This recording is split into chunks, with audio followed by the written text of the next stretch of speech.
back to my channel. If you are new here, welcome sis, and thank you so much for clicking on today's video. I highly appreciate it, so thank you. Today's video is going to be a little bit different, and if you've been watching my videos, then you know that I honestly never dabble in color. Like, my hair is always jet black. But I just wanted to do something different. I wanted to spice it up a bit. I wanted to give y'all something different. I feel like majority of the time my quick weaves are either middle part, side part, black, and that's it. Also too, shout out to my girl Tasha Washa. Thank you, sis, if you're watching. Y'all know who I'm talking about. Sis helped me out with my color. I am actually horrible with blonde colors. For some reason, my blondes always come out to be super brassy. And I knew that she was really good with color, so I reached out for her help, and she told me all the blonde secrets, okay? So thank you, sis, for your help. This color came out bomb, came out perfect. So I'm gonna be showing y'all how I achieve this color, how I achieve this style, basically everything that went into this style, this quick weave. Also, it's funny too, because when I was like younger, like in college, I used to experiment in so many different colors. Like, y'all, my hair was like blue, pink, purple, red, like all kind of different colors. So I don't know why as I got older, like I was a little more subtle with my hair color. I don't know. But then also too, I like my natural hair is like extremely hard to color because I'm always coloring it black. And if you know, like, black is one of the hardest colors to like lift and get out of your hair. So every time I would try to like actually dye my natural hair, like it just would be hella brassy and like wouldn't work out, and I would get frustrated, whatever. So that's also another reason why I always just stick to black. But anyways, I said all that to say this is definitely something out of the box and new for me. And I've never really thought that like blonde color looked good on my skin tone. Like, I feel like things that have like yellowish kind of golden tones to them doesn't really match my skin color. I guess maybe because my undertones are a little red. I don't know. I've never thought that like blonde looks good on me. So anyways, I'm excited for this video. I hope you guys are excited for it. If you are interested in seeing how I achieve this color and this style, then keep on watching. All right, y'all, so time to get into the good stuff. So I got all this stuff from Sally's. So for my blonde, I used Blonde Brilliance, their brand of powder lightener and developer. I just showed you guys the developer. Now I'm gonna show you the powder lightener. So they do have extra strength and then regular. I used extra strength because it's weave, like it can't really get too damaged. And then this is the purple shampoo I use. Purple shampoo is good after you color blonde. It helps to just kind of make the color rich and take away any brassy tones. And then this here, I'm not going to show you guys coloring my other bundles black, but I'm always asked what color I use for black, and that is what I use. It's the Wella Color Charm. Then here is just a intense moisture conditioner that I wanted to use for the blonde color. Totally optional step, up to you. All right, so now it's time to mix together the powder lightener and the developer. I like to just eyeball this. There's no like measurements for me. I like for my consistency to be in between like thick and like watery. So like not too watery, but like not too thick. And I'll just kind of keep adding one or the other until it gets to the perfect consistency.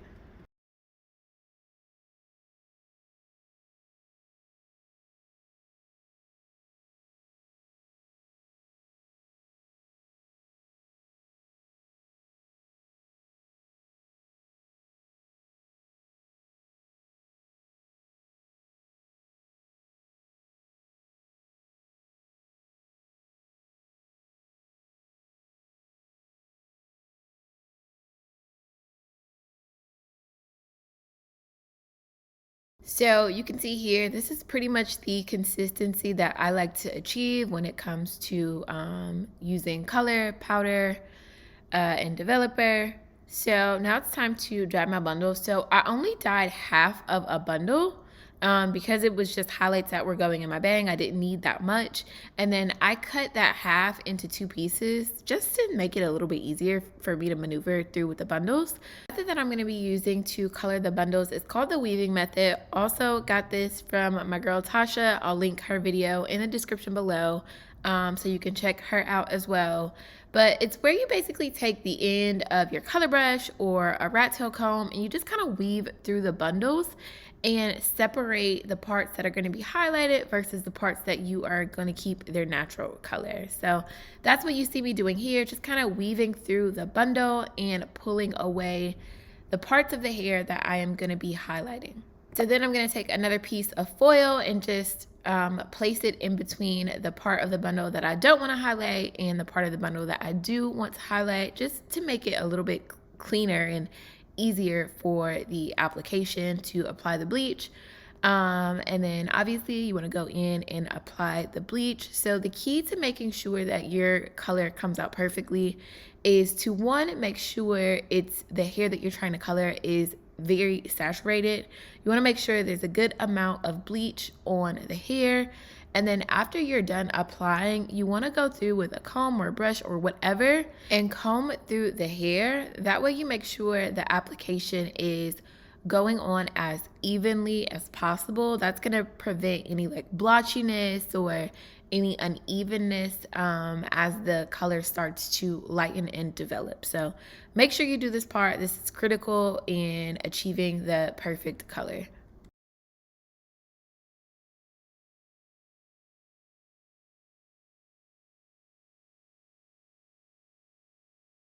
So now that I'm done applying the color to the first half of bundle, I'm going to take another piece of foil and cover it.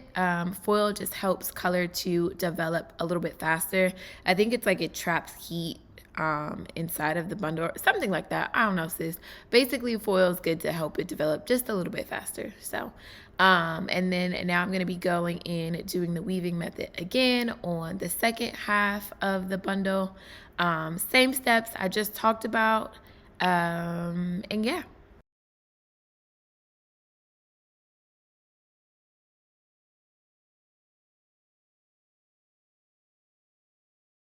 All right, so time to wash the first half of the bundle. So one step I kind of did out of order after I rinsed the bleach off is I forgot to use a neutralizing shampoo first before I went in with the purple conditioner. So you do want to make sure you use a neutralizing shampoo. That just helps to restore the pH. I don't even know if that matters with extensions. It definitely matters when you're coloring your real hair. So a neutralizing shampoo helps to restore like its natural pH, and then it also helps to stop the processing of the bleach. So I should have used that before the purple shampoo, but I forgot and I did it after.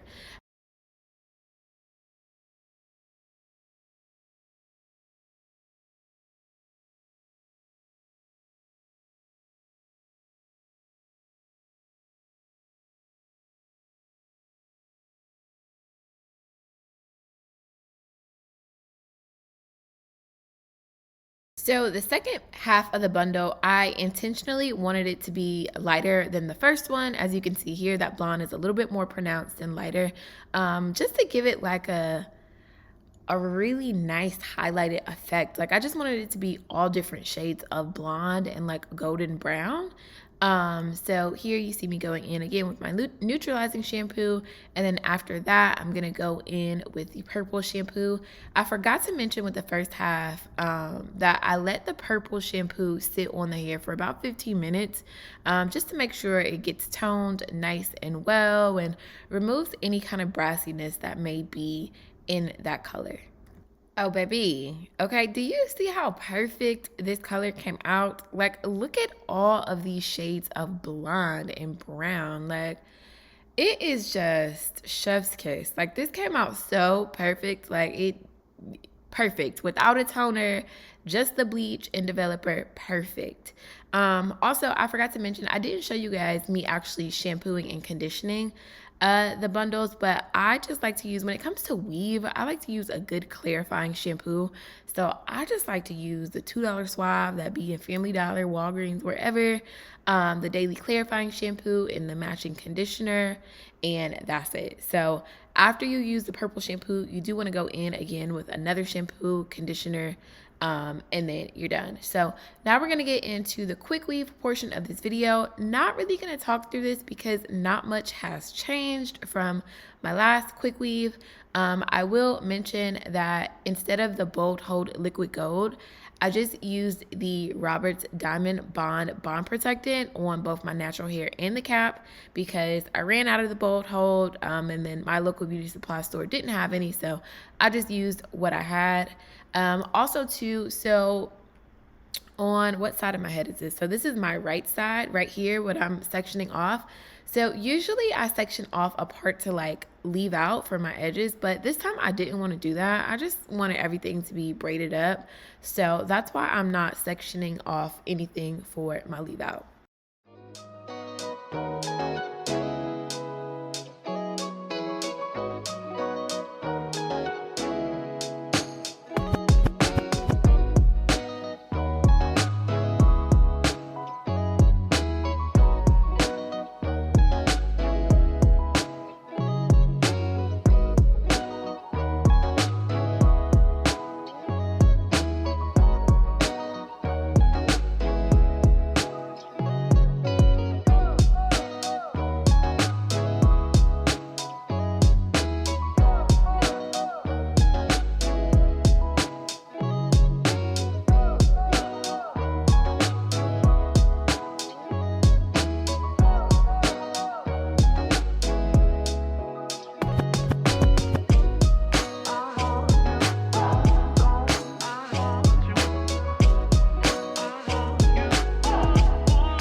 I do want to answer this really quickly because I get asked this all the time.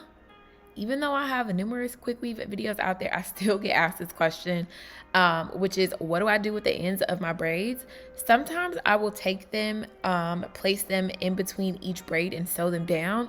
Most times I just like to tuck them underneath the cap after I'm completely finished with the quick weave. So that's why you still see them hanging out right here. Once I'm completely done, I'll just take the ends, lift up the bottom of the cap and just kind of tuck them. To me, when you have longer hair, it comes out a little bit flatter that way. So that's why I like to do it that way.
so now I'm going to start to incorporate the highlighted pieces into my hair. So you see how I'm not bringing that track all the way to my edges? That empty space is where I'm going to add the highlighted tracks. So I'm not going to add a lot of the highlighted tracks just because I just kind of want it to be like almost like a, what do they call it? Like a skunk stripe a little bit, but not really, but a little bit, like just a little bit of color in my bang. Like I'm not trying to go too crazy with it. Like I want it to be like more subtle, but like noticeable, if that makes sense. So that's my method for adding the highlighted tracks in. I take my darker bundle, probably about to where it's like maybe an inch or two away from my edges, and then that inch or two is where I fill in the highlighted tracks. Hopefully that makes sense. If not, just kind of watch closely and you'll get the hang of what I'm saying.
Guys, let me apologize in advance for kind of being out of frame at some points where I was cutting my hair. Like this is when I really got in the zone and I was so focused, and I didn't realize that I wasn't completely in frame, so I apologize, but hopefully you kind of get the gist of how I cut this. Now, usually I don't use scissors to do layers. I like to go for a more like razored look, and I usually use like the eyebrow razor that you get from the beauty supply store, but I didn't have that, so I just tried to use scissors as best as possible. So that's what you see me here, just kind of going through and trying to layer it a bit because I wanted a more layered look. And then I'm going to cut the ends of the hair just to be a little bluntly because I wanted them like 2 inches shorter. So hopefully you guys can get the hang of what I'm doing by watching.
Okay, now look, I wasn't that much of a fan of this color at first, but as I'm like watching this video back and doing this voiceover, it looks so pretty right here to me. I don't know if it's the way that it's curled or what, but it's fire. It came out perfectly. Now, still not completely a fan of the color on my skin tone with my undertones, but the color itself is perfect. It's so pretty. I love it. It came out exactly the way I wanted it to. So I hope you guys love it as well. Make sure you leave a comment. Tell me what you think. Make sure you give this video a thumbs up, subscribe, turn your post notifications on, sis. And thank you guys so much for watching. I'll see you in my next video.